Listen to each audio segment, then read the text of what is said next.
လူကားပြည့်အနုစားကျင်တော်တူနဲ့ဆိုလို့ဘရူနိုဆီဘာကိုနိုင်လိုက်တာနေတဲ့ rival တို့ KUG တို့ကိုပတ်ပြီးတော့ဆင်ခေါ်လိုက်တဲ့ချားကျွန်းစင်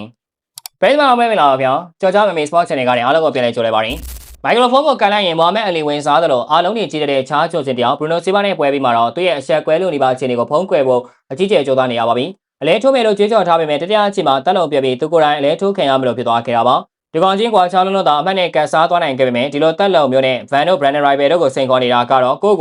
ဟုတ်လာကြီးထင်နေကြတဲ့အိမ်မက်လှလှမက်နေသူတယောက်ရဲ့လောက်ရပါပဲဘရူနိုဆီဘာနဲ့ပွဲမစားခင်မှာဂျိုဆင်းအင်တာဗျူးတွေကိုပြန်လာအောင်ကြည့်ရင်10မိနစ်တောင်မလိုဘူးအစောကြီးအိတ်ရသိပ်ပြစ်မယ်လို့ပြောခဲ့တာအားလုံးသိပါဒါပေမဲ့လက်တွေ့ကျိုးဝိုင်းထဲမှာတော့ဆီဘာကိုအနိုင်မထိုးကန်နေတဲ့အပြင်နောက်ဆုံးအချိန်မှာတက်ရှူမောလို့ပါဇက်ဟာပြီးပြေးနေရတဲ့သူရဲ့ပုံစံကကမ္ဘာအဆင့်တိုက်ခိုက်ရေးသမားတယောက်ရဲ့ပုံစံနဲ့လုံးဝကိုကွင်းကောင်းနေပါတယ်ပိုးဆိုတော့ကအဲ့လိုအခြေအနေမျိုးနဲ့ပွဲပေးသွားတာတော့မှရှက်ရမှန်းမသိထိတန်းကစားသမားတွေကိုနာမည်တက်စိန်ခေါ်နေတာပါပဲ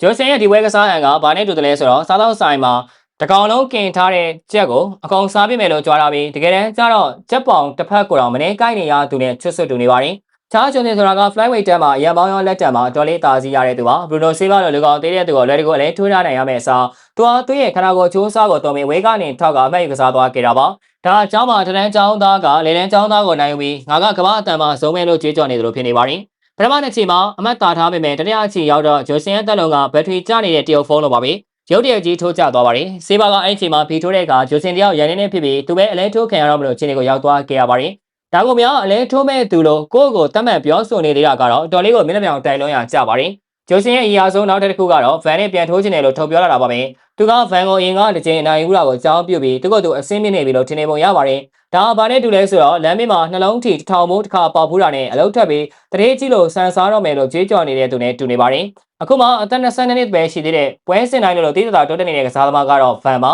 ဂျိုဆင်ကတော့အသက်33နှစ်ရှိနေပြီဖြစ်ပြီးသူ့ရဲ့ကစားရံကဒီထက်ပိုပြီးတိုးတက်လာစရာအကြောင်းမရှိတော့ပါဘူးအဲတုန်းကဗန်ကိုနိုင်ခဲ့တာကလည်းအတွေ့အကြုံနဲ့လူကောင်သားကြီးရမှုကြောင့်နိုင်ခဲ့တာပါအခုချိန်မှာဗန်နဲ့ပြန်တွေ့ရင်ဗန်ရဲ့မယမနာထိုးနှက်မှုတွေအောက်မှာဂျိုဆင်တယောက်တတိယအချိန်မရောက်ခင်မှာတင်ဂျိုဝိုင်းချမ်းပင်နဲ့မိတ်ဆက်သွားရဖို့ကျင်းတင်နေပါတယ်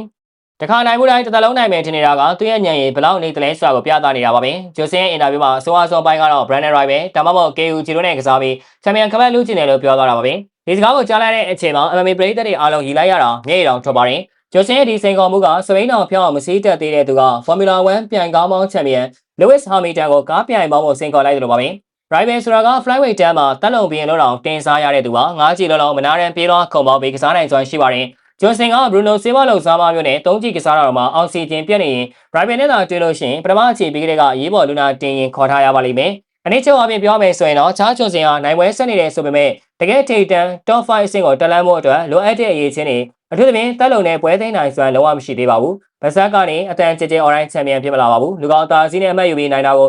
ဂိုးနေမဲ့အစားပွဲချိန်15မိနစ်ပြည့်အောင်အတန်းမမှန်ရှူနိုင်ဖို့ကိုအရင်လေးကျင်းနေပါတယ်သူအနေနဲ့ချန်ပီယံခပတ်ကိုမျှော်လင့်နေမဲ့အစားသူ့ရဲ့တက်လုံကိုအရင်ဆုံးချန်ပီယံဆင်းရအောင်တီးဆောက်ဖို့ကလိုအပ်နေပါသေးတယ်ဒီလိုမှမဟုတ်ရင်တော့သူခေါ်နေတဲ့ rival တို့နဲ့တွေ့တဲ့နေ့ဟာသူရဲ့ MMA ကစားသမားဘဝနေဝင်ခြင်းဖြစ်သွားပါလိမ့်မယ်အစောလေးကြည့်ရှုပေးခဲ့ကြတဲ့အတွက်ပရိသတ်များအားလုံးကိုကျေးဇူးထူးပဲတင်ရှိပါရခင်ဗျာ